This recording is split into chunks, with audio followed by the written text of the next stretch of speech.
आपके कार्टून ने आपको जेल तक पहुंचा दिया। मेरी वेबसाइट को उन्होंने डाउन कर दिया, बैन कर दिया मुंबई पुलिस ने। तो कुछ समय बाद सेडिशन का केस तो दर्ज हुआ ना, आंदोलन आता है। तो मुझे लगा कि ये मौका है कि जब अपने कार्टून्स को उस तरह पहली बार इस्तेमाल करके देखा जाए। इन 12 सालों में कितना बदल गया सेंसरशिप और फ्रीडम ऑफ स्पीच की अभी की परिभाषा क्या है? अभी तो स्थितियां बहुत ही बुरी हैं पहले की तुलना में। अगर देखें जर्नलिज्म की जहाँ तक बात करें तो फ्री स्पीच बिल्कुल भी अब नहीं रही है। आमतौर पर ज़्यादातर जो मीडिया हाउसेस हैं वो सरकार के वो मुखपत्र की तरह हो गए हैं। स्पोक्स एक ही काम बचा है कि सरकार की चीयर लीडर्स की तरह ताली बजाना, खुशी मनाना सरकार की हर एक काम पे। उस समय कोई नहीं सोच सकता था कि एक समय इस देश में फ्रीडम ऑफ स्पीच की या मीडिया की ऐसी स्थिति होगी। जो कार्टून आप उस समय बना के ऑर्थर जेल रोड पहुंचे, अगर आज वो कार्टून बनाते तो आपके साथ क्या होता? तो बेसिकली वो कार्टून ऑफ कोर्स थोड़े ऑफेंसिव थे।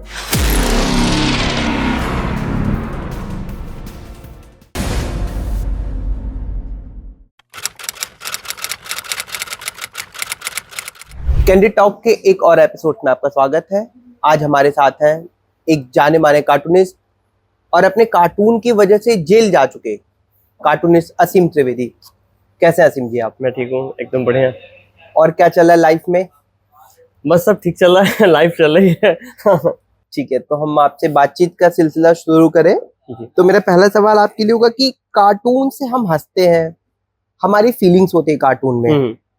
कार्टून हमें समाज देखने का एक नया नजरिया देता है, लेकिन आपके कार्टून ने आपको जेल तक पहुंचा दिया। तो क्या कहानी है असीम त्रिवेदी की? देखिए, कार्टून्स जब मैंने शुरू किए थे तब तो न्यूज़पेपर्स के लिए जो रेगुलर एडिटोरियल कार्टूनिंग होती है वैसे ही कार्टून्स मैं करता था, और जो रोज़ की खबरों पर कार्टून्स बनाए जाते हैं। मगर मुझे हमेशा से लगता था कि इनका कुछ और इस्तेमाल करना चाहिए, क्योंकि मैं बाहर के बहुत सारे कार्टूनिस्ट को ऑब्जर्व करता था। तो मैंने देखा कि बहुत सारे लोग थे जो अपनी आर्ट का इस्तेमाल किसी कॉज के लिए, किसी मकसद के लिए, किसी उद्देश्य के लिए कर रहे थे, किसी मुद्दे को उठाने के लिए कर रहे थे। और आर्ट एक्टिविज्म जो एक टर्म होता है वो मुझे काफ़ी इंटरेस्टिंग लगता था कि ऐसा कुछ किया जाए कि आर्ट के जरिए एक्टिविज्म करना। तो बहुत लंबे समय से मैं सोच रहा था किसी मुद्दे पे इस्तेमाल करना चाहिए कार्टून का। अब अखबार में ये होता था कि मान लीजिए कि आपने वो कार्टून भेजा, कल छपना है अखबार में, है ना, और आपके एडिटर ने कहा कि ये ठीक नहीं है। इसका मतलब है कि आपके पास कुछ ही समय का वक्त होता था एक दूसरा कार्टून बनाने के लिए। तो पहली बात तो कोई भी डबल मेहनत नहीं करना चाहेगा एक ही पेमेंट के लिए, एक तो ये कारण, और दूसरा कि वो समय भी कम होता था। तो इसे धीमे धीमे करके आप अभ्यस्त होते जाते हैं कि ये अखबार यहाँ तक अलाउ करता है, इतना काम करना है, यहाँ तक ही हमें करना है। तो मुझे लगा कि अगर मैं किसी मुद्दे पे काम करूंगा तो शायद मैं उस सीमा से निकल पाऊंगा, सेंसरशिप से निकल पाऊंगा और खुद तय कर पाऊंगा कि मुझे कहाँ तक जाना है। ये तो वो चीज है जो हम सब जानते हैं, जो हम अखबारों में देखते, समझते, किताबों में पढ़ते हैं। मैं आपकी कहानी की बात कर रहा हूँ। एक 25-26 साल का लड़का कॉलेज से निकल के किसी संस्था में काम करता है, कॉलम बनाता है, कार्टून बनाता है, लेकिन वो कुछ कार्टून उसके ऐसे बनाते हैं वो कि वो देश दुनिया में चर्चा का विषय बन जाता है। वो एपिसोड्स मैं वहां पे ले जाना चाहता हूँ आपको। तो जैसा मैंने कहा कि इस तरह से मैं सोचता था, और फिर अन्ना आंदोलन आता है। तो मुझे लगा कि ये मौका है कि जब अपने कार्टून्स को उस तरह पहली बार इस्तेमाल करके देखा जाए। तो वो फिर मैंने एक वेबसाइट बनाई, cartoonsagainstcorruption.com, और अलग अलग तरह की सीरीज बनाना शुरू किया एंटी करप्शन कार्टून्स की। और क्योंकि सोशल मीडिया का समय उस समय नया नया आया था, और मुझे लगता है सोशल मीडिया एक ऐसा माध्यम है, अब मीम्स चलते हैं, तो मीम्स आप देखें तो एक तरह के कार्टून्स ही हैं। तो वहां से मैंने सोचा कि ये सोशल मीडिया इसके लिए अच्छा रिस्पॉन्स इसमें मिलना चाहिए, और वैसा रहा भी। तो मैंने अलग अलग मुद्दों, करप्शन से जुड़े हुए चीजों पे, लोकपाल जो आंदोलन चल रहा था उसके अलग अलग पहलुओं पे अलग, क्योंकि उस समय बहुत सारे स्कैम्स आए दिन निकल कर आते थे, स्टिंग ऑपरेशन यूपीए गवर्नमेंट का जो सेकेंड टर्म चल रहा था उस पर। तो बहुत सारे कार्टून मैंने करना शुरू किया। तो cartoonsagainstcorruption.com उसका नाम रखा, जो कि इंडिया अगेंस्ट करप्शन जो मूवमेंट चला था उसके सपोर्ट में। और बाद में अन्ना हजारे जी का अनशन था MMRDA ग्राउंड मुंबई में, वहां पे उनको एग्जिबिट भी किया, डिस्प्ले किया। अच्छा। और वहीं पर अगले दिन, मतलब एक दिन के बाद में, नेक्स्ट डे, उस मेरी वेबसाइट को उन्होंने डाउन कर दिया, बैन कर दिया मुंबई पुलिस ने, महाराष्ट्र पुलिस ने। और कुछ समय बाद सेडिशन का केस उस पर दर्ज हुआ। तो बेसिकली वो कार्टून्स ऑफ कोर्स थोड़े ऑफेंसिव थे। आज भी अखबारों में लोग वैसे कार्टून्स नहीं करते, लेकिन उसका मकसद था कि लोगों को, क्योंकि ऑफ कोर्स जब आप कैंपेन का काम करते हैं, किसी मुद्दे पे काम करते हैं, एक मूवमेंट के लिए कार्टून बनाते हैं, कैंपेनिंग के कार्टून है, तो ऑफ कोर्स वन साइडेड होंगे, और एक तरफ की बात कह रहे होंगे और जोर शोर से कह रहे होंगे, और उनका मकसद ही होगा उस मुद्दे की तरफ लोगों का ध्यान आकृष्ट करना। वो सिर्फ आपको एक फनी और ह्यूमरस लाइन नहीं देंगे, वो आपको डिस्टर्ब करना चाहेंगे। और कार्टून्स की यही क्षमता है कि व्यंग यही करता है ना कि आपको सुई चुभोने जैसा है, तो आप कई बार लोगों को डिस्टर्ब करना चाहते हैं कि उस तरफ उनका ध्यान जाए, या किसी भी बात को थोड़ा बढ़ा चढ़ा के कहना, अतिशयोक्ति रखना, तमाम तरह के सिंबोलिज्म इस्तेमाल करना, ये सब बहुत बेसिक एलिमेंट्स हैं कार्टूनिंग के। तो वही मैंने वहाँ पे किया, और वो शायद यहाँ की ऑडियंस के लिए या सरकार के लिए बहुत बड़ी बात थी। तो फिर उस वेबसाइट को उन लोगों ने डाउन कर दिया, और बाद में फिर मुकदमा हुआ मेरे खिलाफ, जिसमें 3 धाराएं थी। देशद्रोह का मुकदमा भी था, सेडिशन का 2 और धाराएं थी। एक IT एक्ट की धारा थी सेक्शन 66 से, और दूसरी जो अभी तक चल रही है नेशनल एम्बलम एक्ट 1971। तो इस तरह से धाराएं थी, 3 धाराएं। तो इस केस में आप पे 3 केस हुए थे, 2 हट गए, एक अभी भी चल रहा है। 3 चार्जेस थे एक मुकदमे में, और सेडिशन बाद में सरकार ने खुद ही वापस लिया था एडवोकेट जनरल के सजेशन पे 1 महीने बाद। और सेक्शन 66 से जो IT एक्ट का था वो सुप्रीम कोर्ट ने संविधान से ही हटा दिया 2015 मार्च में। और उसके बाद फिर आखिरी धारा बची हुई है जिसमें कोर्ट में अभी केस चल रहा है। 2012 में जो फ्रीडम ऑफ स्पीच और सेंसरशिप के खिलाफ एक तरह से बोले तो आपने जो कार्टून बनाए, अब हम 2024 में हैं, इन 12 सालों में कितना बदल गया सेंसरशिप और फ्रीडम ऑफ स्पीच की अभी की परिभाषा क्या है आपकी नजर में? मेरे ख्याल से अभी तो स्थितियां बहुत ही बुरी हैं पहले की तुलना में, अगर देखें हर तरह से। क्योंकि उस वक्त में ये भी बहुत नया था वेबसाइट का बैन होना भी, किसी वेबसाइट्स का मतलब बैन किया जाना, या फेसबुक पेजेस का कभी ब्लॉक किया जाना, कुछ अकाउंट्स को ब्लॉक किया जाना, वो खबर बनती थी। अभी क्या है कि ये बहुत आए दिन की बात हो गई है, और अभी ज्यादातर लोग ये मान के चलते हैं कि वो क्या करेंगे तो उसको नहीं चलने दिया जाएगा, रोक दिया जाएगा ना। जर्नलिज्म की जहां तक बात करें तो फ्री स्पीच बिल्कुल भी अब नहीं रही है। आमतौर पर ज्यादातर जो मीडिया हाउसेस हैं वो सरकार के मतलब वो मुखपत्र की तरह हो गए हैं, स्पोक्स पर्सन्स की तरह काम कर रहे हैं जो मीडिया पर्सन्स हैं, है ना। एक ही काम बचा है कि सरकार की चीयर लीडर्स की तरह ताली बजाना, खुशी मनाना सरकार की हर एक काम पे।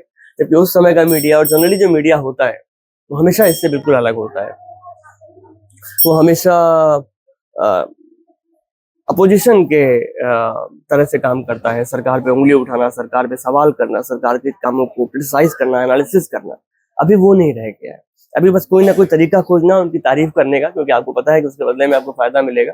तो अभी चीजें मतलब बुरी तरह बदल गई हैं। और वाकई में मैं सच कहूंगा कि जो भी लोग उस समय को याद करेंगे, या एक सामान्य समय को याद करेंगे जब देश में फ्रीडम ऑफ स्पीच को लेकर सामान्य हालात थे। हालांकि मेरे ऊपर मुकदमा हुआ था, वेबसाइट बैन हुई थी, पर वो भी उस समय इंडिया अगेंस्ट करप्शन एक बड़ा आंदोलन बन गया था, जो सरकार के लिए, उस समय की सरकार के लिए एक बड़ा खतरा की तरह सरकार देखती थी उसको। तो उस समय फिर भी वो इतना ज्यादा था, लेकिन फिर भी मतलब उस समय कोई नहीं सोच सकता था कि एक समय इस देश में फ्रीडम ऑफ स्पीच की या मीडिया की ऐसी स्थिति होगी। अगर आपको याद होगा वो दौर, क्योंकि आप भी मीडिया में है तो आपको जैसे भी आपका इंटरेस्ट हुआ होगा मीडिया की तरफ, जब आप मीडिया में नहीं रहे होंगे एक छात्र के रूप में, तो आपने देखा होगा कितना बढ़िया काम हो रहा था। ढेर सारे पोर्टल बन गए थे, मीडिया ग्रुप्स बन गए थे जो सिर्फ इन्वेस्टिगेटिव जर्नलिज्म करते थे। जर्नलिज्म कॉलेजेस में तमाम इस तरह के जर्नलिस्ट जाके वर्कशॉप्स लेते थे, ट्रेनिंग्स कराते थे। एक ऐसा लगता था कि आईटी क्या बोलते हैं RTI, और साथ में इस तरह के तमाम स्टिंग ऑपरेशंस करना, ये सब करना ही जर्नलिज्म है। और अभी क्या है कि वो सब एकदम गायब हो चुका है। अभी लगता है कि खाली बैठ के माइक पे भाषण देना, और वो भी ज्यादातर भाषण देना कि अपोजिशन के खिलाफ और तमाम इंडिपेंडेंट एक्टिविस्ट के खिलाफ। ऐसा लगता है कि यही है मीडिया होने का मतलब। तो पूरी तरह मायने मुझे लगता है बदल गए हैं, फ्रीडम ऑफ स्पीच के भी और उन लोगों के भी, जर्नलिस्ट के भी, जो फ्रीडम ऑफ स्पीच जिनसे सबसे ज्यादा जुड़ा हुआ है। जो कार्टून आप उस समय बना के ऑर्थर जेल रोड पहुंचे, अगर आज वो कार्टून बनाते तो आपके साथ क्या होता? मुझे लगता है कि अभी जैसे उस समय मुझे याद है प्रेस काउंसिल ऑफ इंडिया का जो साहब ने सपोर्ट किया था, जो समय चेयरमैन थे, और बहुत सारा प्रेस के लोग, बहुत सारे मीडिया पर्सन्स इस बारे में निजी तौर पे एक तरह से मेरे समर्थन में थे। उनको लगता था कि ये बहुत बुरी बात है ना। और वो बहुत सामान्य सी बात है कि अपने फ्रेटर्निटी के लोगों को साथ देना, उनके साथ खड़े होना। अभी मुझे लगता है वो उल्टा हो गया है। अभी अगर एक पत्रकार पे कोई इस तरह का केस होता है, ऐसे कुछ मामले होते हैं, तो बाकी पत्रकार खुशी मना रहे होते हैं। तो अभी मामला एकदम पलट गया है, और आप सोच ही नहीं सकते कि मीडिया आपका साथ देगा या फिर आपकी मतलब कहीं से भी ऐसा आएगा। हाँ, कोर्ट निश्चित तौर पे अभी भी काफी हद तक मददगार है ऐसे मामलों में, लेकिन कई सारे मामलों में हम देखते हैं कि लोग बहुत बहुत वक्त जेल में पड़े रहते हैं, बेल तक नहीं होती है। तो वहां भी चीजें उतनी साफ और उतनी स्पष्ट नहीं रही हैं। लेकिन अभी भी मतलब वो होप, जो उम्मीद है, वो कोर्ट से ही थोड़ी बहुत है जनता को। बाकी मुझे लगता है कि फ्रीडम ऑफ स्पीच के बारे में स्थितियां बहुत डार्क हो गई हैं। अभी निश्चित तौर पे इतनी जल्दी जेल से निकलना पॉसिबल नहीं है। सेडिशन के मायने ही बदल गए।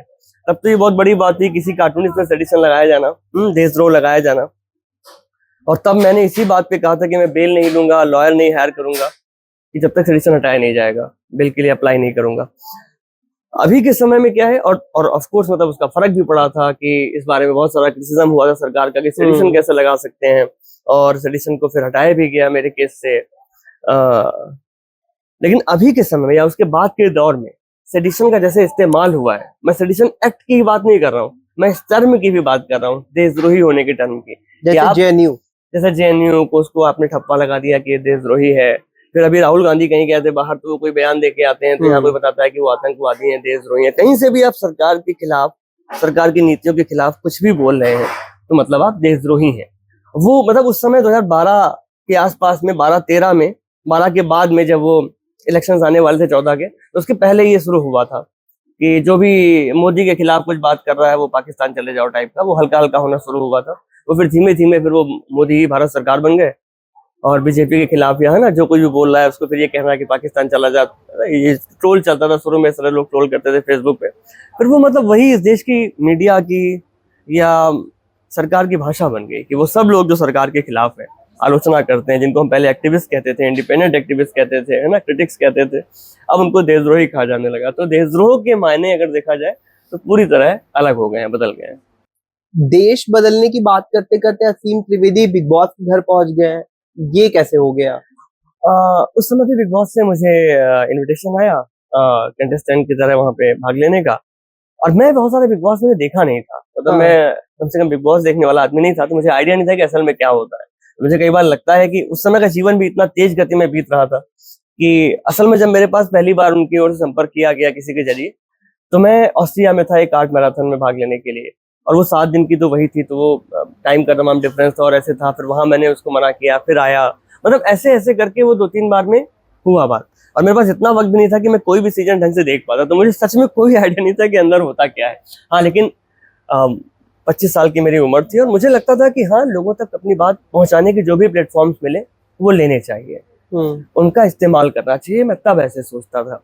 और उन्होंने ऐसा कहा भी था उस समय कि तमाम पॉलिटिशियंस होंगे, एमपीज होंगे, मतलब ऐसे लोगों को ला रहे हैं, एक्टिविस्ट और मतलब पॉलिटिक्स की दुनिया से, है ना। उनकी कोशिश थी कुछ लोगों को लाने की, कुछ लोगों को लेके भी आए थे। वो गुलाबी गैंग संपतपाल को लाए थे, सिद्धू जी को लाए थे, ऐसे सिद्धू उस समय सिटिंग एमपी थे, तो कुछ लोगों को लाए थे वो, और भी कुछ लोगों की कोशिश में थे जो शायद नहीं आ पाए।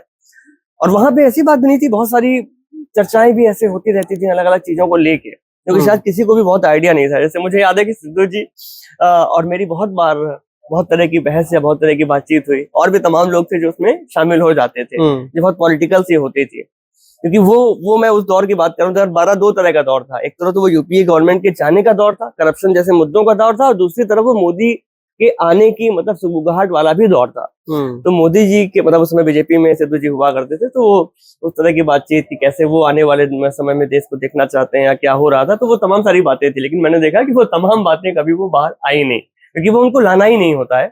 तो बिग बॉस शो इस बारे में है भी नहीं। तो अगर मैंने ढंग से वो शो कभी देखा होता तो मैं जानता होता कि ये कोई प्लेटफॉर्म नहीं है, क्योंकि उनके शो का मतलब एक तो वैसे भी कोई टीवी चैनल इस समय पढ़ना नहीं चाहता है, वो तो एंटरटेनमेंट चैनल है, अब तो न्यूज चैनल भी नहीं पढ़ना चाहते।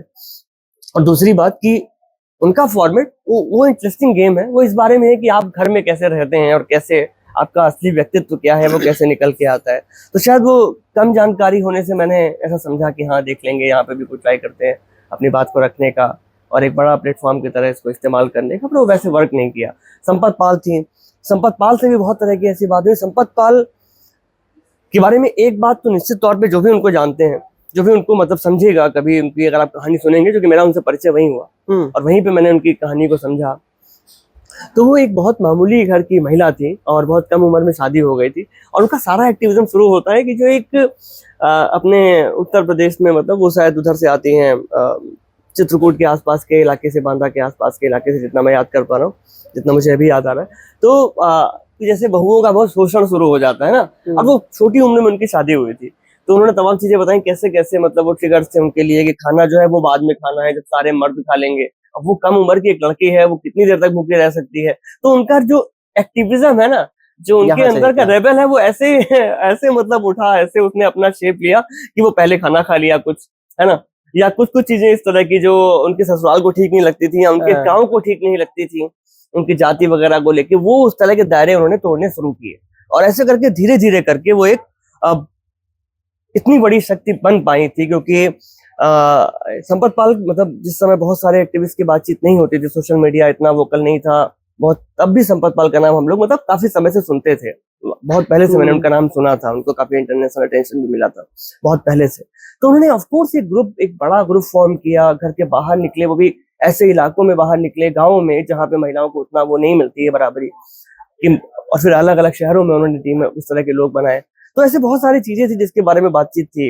इवन मुझे याद है कि तमाम रेप केसेस को लेके जो दिल्ली के लोग थे, और इवन मुझे याद है कि जब मैं जेल में था वहां भी इस तरह की बातचीत लोगों के बीच में मैंने सुनी कि दिल्ली मतलब कैसे, मतलब दिल्ली में इतना रेप क्यों होता है। और इत्तेफाक से उसी के कुछ दिन बाद वो दामिनी आंदोलन हुआ था। तो मतलब उसके पीछे मुझे लगता है वो वक्त ही ऐसा था। उसका मतलब था कि वहां कौन था, उस घर में कौन कौन लोग थे। आप 2012 के समय में जब भी जाएंगे ना, अगर कोई टाइम मशीन से आपको वहां रख दिया जाए, तो ये वो दौर था जब अलग अलग देशों में तमाम तरह के अपराइजिंग चल रहे थे, मिडिल ईस्ट में, है ना, और सबको मतलब ऐसे देखा जा रहा था कि जनता जाग रही है। सोशल मीडिया पहली बार बहुत पॉलिटिकल हो गया था, पहली बार हो रहा था, बहुत वोकल हो गया था। युवा पहली बार मतलब पॉलिटिक्स में इंटरेस्ट ले रहा था, है ना, वरना तो ऐसा कहा जाता था यहीं पे कि यंग जनरेशन जो है वो पॉलिटिक्स वाले सारी न्यूज को स्किप करके सीधे स्पोर्ट्स और सिनेमा के पेज तक अखबार पढ़ते थे। अब तो खैर अखबार भी चले गए तो उस समय के दौर की ये बात थी। तो वो जो था वो बहुत अलग तरह का दौर था, और सामान्य बातचीत में बहुत सारी पॉलिटिक्स थी, बहुत सारे मुद्दे थे, बहुत सारे इश्यूज थे, जो अब शायद वो उसी की जगह हिंदू मुस्लिम और इस तरह की चीजों ने ले ली है। बिग बॉस के घर में कुछ मजेदार ऐसा हुआ जो आपको अभी तक याद है, कोई एक दो घटना? सब कुछ अच्छा था, मतलब कुछ चीजें खराब थी। खराब में ये था कि जैसे बंद रहना कहीं पे भी किसी एक जगह पर, वो मुझे बहुत अजीब लगा, और मुझे लगा कि ये कितना खराब लग सकता है। ये मुझे बिल्कुल नहीं अच्छा लगा, वो मुझे खराब लगा। और हाँ, और दूसरी बात है कि मतलब सबसे बड़ी बात मुझे बुरी लगी जो लोग वहां रहते हैं कि पूरे टाइम कैमरे के सामने रहना और बाहर देख नहीं पाना। कुछ समय के लिए एक लॉन में आपको आकाश देखने को मिलता है, वो अच्छा लगता था। और वहां से कई बार एक कोई इंडस्ट्रियल से जो भी रहा होगा, कोई पॉलिटिशियन, एक टाइम पे एक हेलीकॉप्टर पास होता था ऊपर से, तो वो यहाँ तक था कई लोगों को उसके टाइम का आइडिया था कि इस समय इतने घर में खड़ी नहीं होती होगी तो इस समय इतना बजा होगा कि वो हेलीकॉप्टर भी निकला है। और लोग उसको देखते थे, बच्चे देखते हैं ना गाँव में, क्योंकि वो देखने को उतना ही स्पेस था, उतनी सी खुली जगह थी। तो बहुत सुंदर चीजें थी और बहुत इंटरेस्टिंग लोग थे, बहुत सारी बातें थी।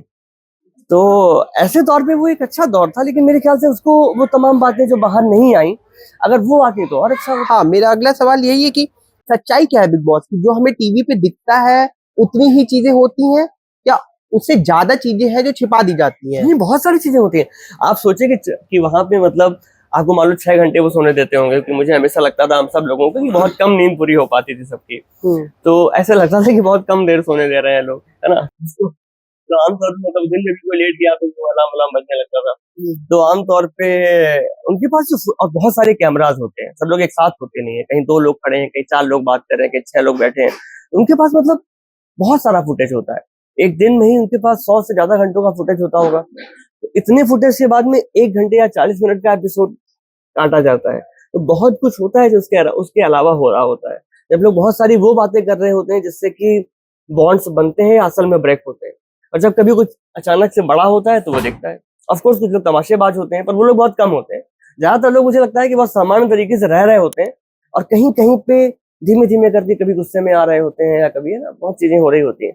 पर आमतौर पर मतलब अच्छा रहता है। मतलब मुझे याद है कि मैं सुबह उठता था और सबसे पहले तो संपत पाल अपने लिए अलग से संपत पाल जी चाय बनाती थी, और वो इलायची की चाय होती थी, उसमें खूब सारा दूध होता था। तो मुझे लगता है कि मैं सुबह उनके साथ चाय पीता था। उसके बाद फिर उसके थोड़ी देर बाद 2-3 घंटे बाद अपना जी कॉफी बनाती थी, तो मैं उनके साथ कॉफी पीता था। तो मतलब मेरी अच्छी दोस्ती थी लोगों के साथ में, बढ़िया अच्छे से, मतलब मजा आता था मुझे। ऐसा कुछ नहीं लगा कि बहुत अजीब लगा। बस हाँ, उस घर के अंदर बंद रहना और साथ में ये एक होना कि किस तरह से क्या चीजें बाहर, है ना, कुछ पता नहीं। हाँ, कुछ पता नहीं चलता है, वो वाली बात जरूर थी। केस वेस चल रहा था, वो मुझे लगा कि शायद ये सही समय नहीं था कि बाहर क्या हुआ होगा, मेरे पक्ष में हुआ होगा या नहीं हुआ होगा कोर्ट में, केस में। तो उसका मतलब हाँ, मैंने एक तरह से दुस्साहस दिखाया था कि उस प्लेटफॉर्म को ठीक से नहीं समझते हुए, ठीक से नहीं जानते हुए भी वो उस उम्र की शायद एक बात है।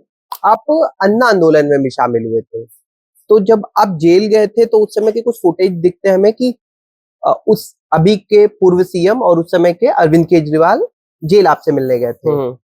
तो सीएम केजरीवाल की politics, sorry ex CM Kejriwal की पॉलिटिक्स को कैसे देखते हैं आप? मुझे लगता है कि बहुत तरह से उन्होंने एक तरह का अल्टरनेटिव तो क्रिएट किया है, बहुत तरह से इस सरकार के अगेंस्ट।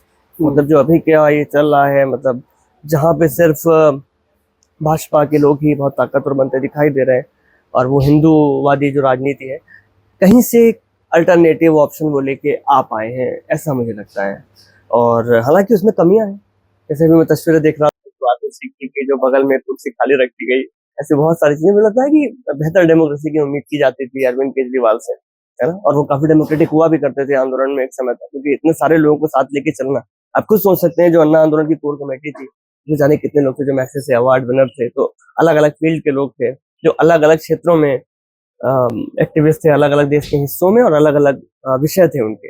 उन सबको साथ लेके आना, एक मंच खड़ा करना, उसको आगे ले जाना, तो ऑफकोर्स ये पॉसिबल नहीं था बिना अच्छा लोकतांत्रिक व्यवस्था के, बिना सबको पार्टिसिपेशन दिए आप ये नहीं कर सकते। लेकिन शायद वो चीज समय के साथ कहीं ना कहीं कमजोर होती गई, वहां पर शायद काम करने की आवश्यकता है उन लोगों को। कैसे रिश्ते हैं आपके केजरीवाल जी से?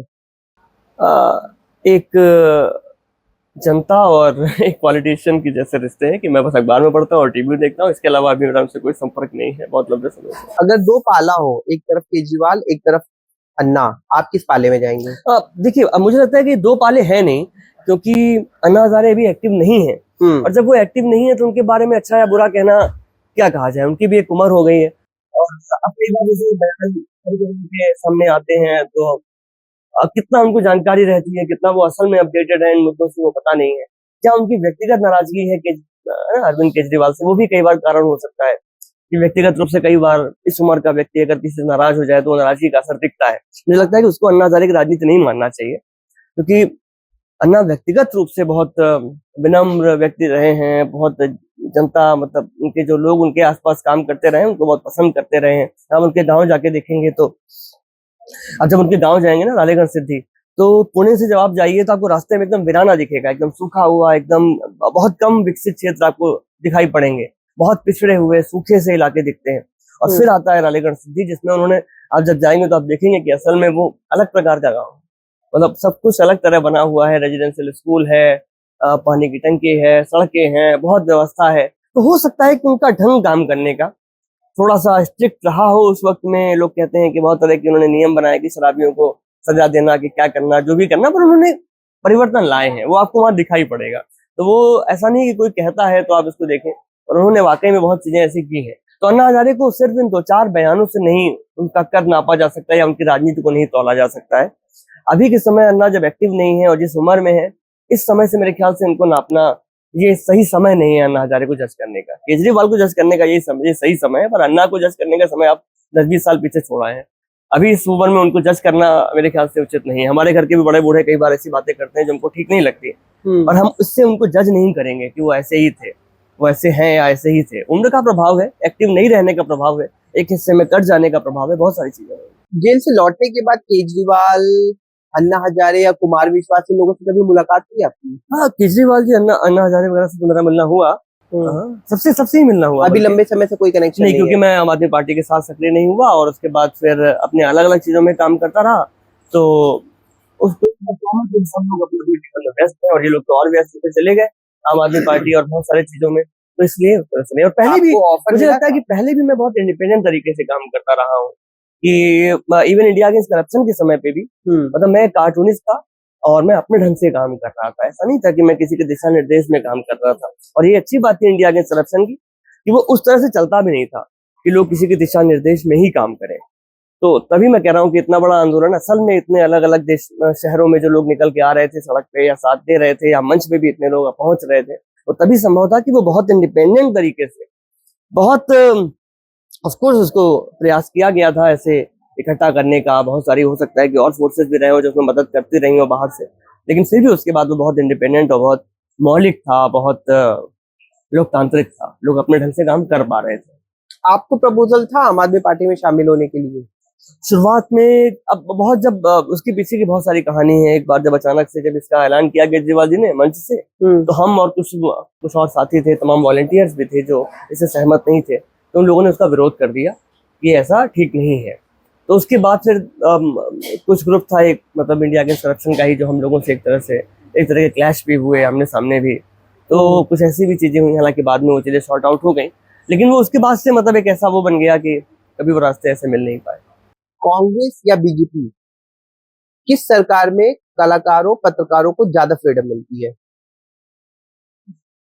मिलती है, मतलब ये क्या कहा जाए, इसके पहले की बीजेपी, मतलब क्योंकि आपने दोनों सरकारें देखी, एक ये जो 2 टर्म गए हैं अभी हाँ। बीजेपी के, एनडीए के, ये तो बहुत ही खराब गए हैं। और इसके पहले का जो अटल बिहारी वाजपेयी का दौर था 99 2004 के बीच में, तो भी थे, लेकिन तब ऐसा कुछ दिखता नहीं था या उसके बारे में ऐसा कुछ सुना नहीं है। तो ये तो नया है देश में, ये तो कांग्रेस गवर्नमेंट में या किसी भी और गवर्नमेंट ने कभी ऐसा मैंने तो नहीं देखा। इमरजेंसी की चर्चाएं सुनी थी, पर उसके बाद जो 2014 से हुआ है वो बिल्कुल नया है।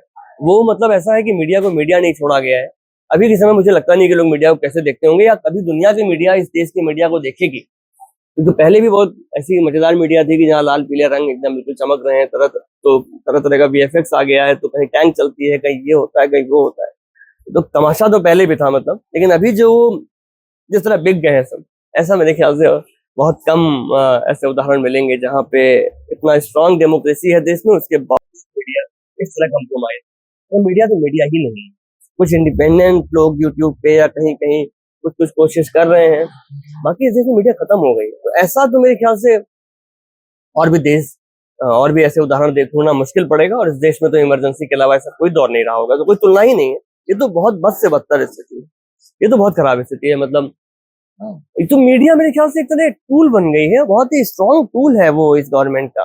क्योंकि इलेक्शंस के बारे में, जैसे अभी इलेक्शंस के, अगर आप जनता के बीच रहते हैं तो जनता इतनी प्रोपेगेंडा में है, जनता को पता ही नहीं है कि असल में क्या हो रहा है, उसको पता ही नहीं है कि देश कहाँ दुनिया में स्टैंड करता है, उसको पता ही नहीं है कि देश की असली समस्याएं क्या हैं, उसको जानकारी ही गलत दी जा रही है। जैसे मैं आपको कहूँ कि कोई भी 2 मोबाइल दिखाऊं कि इन 2 मोबाइल में कौन अच्छा है, तो आप मोबाइल को देख कर तय नहीं कर पाएंगे। मैं उसका आपको एक डिटेल दूंगा कि इसमें इतना कैमरा है, इसमें इतनी रैम है, इसमें इतना स्टोरेज है ना, इसमें ये प्रोसेसिंग सिस्टम है।